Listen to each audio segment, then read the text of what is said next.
मैं आने वाले साल में कोई नया रिजोल्यूशन नहीं लेने वाला हूँ। मैंने कई सारे रिजोल्यूशंस पहले लिए हैं और बहुत सारे उसमें से फेल किए हैं। लगभग हर एक रिजोल्यूशन मैंने फेल किया है, कोई भी मैं फॉलो नहीं कर पाया। आपके साथ भी ये हुआ होगा, आपने कुछ रिजोल्यूशन लिया लेकिन उसे फॉलो नहीं कर पाए। इसके पीछे एक रीज़न है। जब भी हम नई स्किल सीखने की कोशिश करते हैं, जब भी हम नई आदत बनाने की कोशिश करते हैं और हम स्टार्ट करते हैं 1 जनवरी को, तो ये सबसे बुरा स्टार्ट होता है उस स्किल के लिए, उस आदत के लिए। इस बात को समझना होगा हमें। कोई भी, सपोज आप जिम जाना शुरू कर रहे हो, तो जिम जब हम जाते हैं तो पहला दिन बहुत मुश्किल होता है और फिर हमें वॉमिटिंग सा फील होने लगता है, हमें डिजीनेस फील होने लगता है, या फिर हम प्री वर्कआउट लिए बिना ही जिम चले जाते हैं और वहाँ पर हमें एक्स्ट्रा वर्कआउट करने लग जाते हैं क्योंकि पहला दिन है, बॉडी में कोई पेन है ही नहीं, मोटिवेशन बहुत ज़्यादा ऊपर चल रहा होता है। तो ऐसे में ओवर वर्कआउट कर लेना लाजमी है, हम कर देते हैं।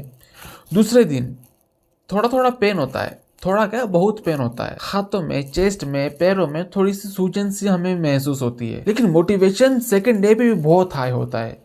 तब भी हम कुछ ना कुछ करके पिछले दिन से ज़्यादा वर्कआउट करने की कोशिश करते हैं और कर भी लेते हैं, लेकिन थर्ड फोर्थ डे पर हमसे वर्कआउट हो ही नहीं पाता है। 3-4 दिनों में हमें एक्स्ट्रा रेस्ट डे की ज़रूरत पड़ जाती है। संडे के अलावा और एक रेस्ट डे जब हम ले लेते हैं, वो भी जनवरी में, हमारा वो स्ट्रिक टूट जाता है। जो हमें 30-31 दिन कंटिन्यू जिम करना था, जो मोटिवेशन था, हमको 365 में से 365 डेज जिम करना था, वो टूट जाता है। अब आपको मोटिवेट करने के लिए 1 जनवरी तो बचा नहीं, फिर वो हर एक हफ्ते में नया मंडे नए मंडे से नई स्टार्ट करेंगे, ये वाला लूप शुरू हो जाता है और फिर वही कहानी शुरू हो जाती है। माइंडसेट मुझे बदलने की ज़रूरत है, यही मेरा माइंडसेट है। ये जो मैं डिस्कस कर रहा हूँ वो आपके बारे में नहीं है, यहाँ पर मैं आपको कुछ सिखाने की कोशिश नहीं कर रहा हूँ, मैं मेरी रियलिटी बता रहा हूँ कि ये मैं हूँ। हर मंडे को एक मोटिवेशनल मंडे देखने वाला मैं हूँ। मुझे ये चीज़ खुद में बदलनी है, इसलिए मैंने पिछले हफ्ते शुरू कर दिया था वर्कआउट करना। लेकिन मैं बताऊँ, अगर पिछले हफ्ते में मैंने बस 2 दिन वर्कआउट किया है, मैंने बस 3 दिन किताबें पढ़ी है, मैं एक हफ्ता भी कंसिस्टेंट नहीं रह पाया हूँ। जस्ट इमेजिन, अगर यही बात मैं 1 जनवरी को करता तो बहुत ज़्यादा डिमोटिवेशनल होता। अगर मैं जनवरी के पहले वीक में 2-3 बार फेल हो जाता मेरी स्किल्स में, मेरी नई हैबिट्स जो मैं बना रहा हूँ उसमें, तो मैं बहुत ज़्यादा डिमोटिवेट हो जाता। अभी भी मेरे पास 10 दिन बचा हुआ है, ये साल ख़त्म होने में अभी भी दिन है। मैं अभी भी इम्प्रूव कर सकता हूँ, मैं सुधार सकता हूँ खुद को और नए साल में मैं एक बेटर इंसान बनकर जा सकता हूँ।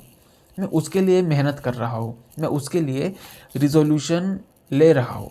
बस इस साल के लिए मुझे इस साल में कंसिस्टेंसी बिल्ड करना है, बचे हुए 10 दिनों में मुझे कंसिस्टेंसी बिल्ड करना है।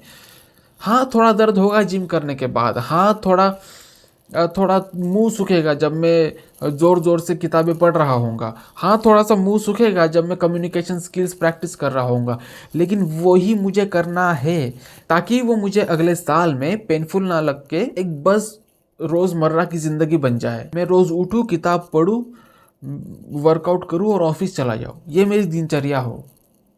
ये मैं चाहता हूँ वर्कआउट करना मेरे लाइफस्टाइल का एक हिस्सा बन जाए, वो मेरे लिए एक टास्क ना हो।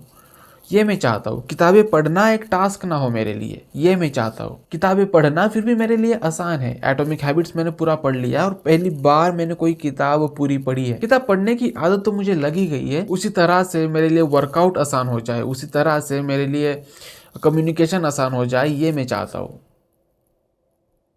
इसीलिए 2026 में कोई रिजोल्यूशन नहीं है, बल्कि 2025 में मैं मेहनत कर रहा हूँ खुद के लिए, खुद पर। मैं चाहता हूँ कि अगर आप भी इसी प्रॉब्लम से गुजर रहे हो तो एक बार जो मैं फॉलो कर रहा हूँ वो आप भी फॉलो करके देखो, और ये काम करता है या नहीं करता है आगे चल के तो मैं बता ही दूंगा। लेकिन एक यूट्यूबर कुछ बता रहा है, एक कंटेंट क्रिएटर कुछ बता रहा है, और एक होता है कि हम खुद एक्सपीरियंस करें। और अगर आप ये वीडियो देख रहे हो तो मैं चाहता हूँ कि आप खुद वो सारी चीज़ें एक्सपीरियंस करो, क्या चीज़ें आपके लिए काम करती है, क्या नहीं करती है, वो कोई यूट्यूबर बिल्कुल नहीं बता सकता है। कई सारे स्केड्यूल्स मैंने मेरे दिन के लिए बनाए हैं लेकिन वो काम नहीं करते, उसके बारे में अगली वीडियो में हम बात करेंगे। लेकिन हाँ, हमें ये समझना होगा कि यूट्यूबर जो भी हमें चीज़ें बताते हैं वो बताने में और हमारी ज़िंदगी में वो इम्प्लीमेंट करने में बहुत फ़र्क होता है। उनकी लाइफस्टाइल में हमारी लाइफस्टाइल में फ़र्क होता है। दोनों की ज़िंदगी अलग है, दोनों के प्रॉब्लम्स अलग है। जो उसके लिए एप्लीकेबल है वो मेरे लिए एप्लीकेबल शायद नहीं हो सकता है। ये सारी चीज़ें हमें तभी पता चलेंगी जब हम खुद वो सब एक्सपीरियंस करेंगे, जब हम खुद खुद को कंसिस्टेंट रखने की कोशिश करेंगे। तो इसीलिए मैं चाहता हूँ आप भी वो एक्सपीरियंस करो जो मैं करना चाहता हूँ मेरी लाइफ में, जो मैं कर रहा हूँ अपनी लाइफ में। आप देख रहे हैं बिल्डिंग धैर्य।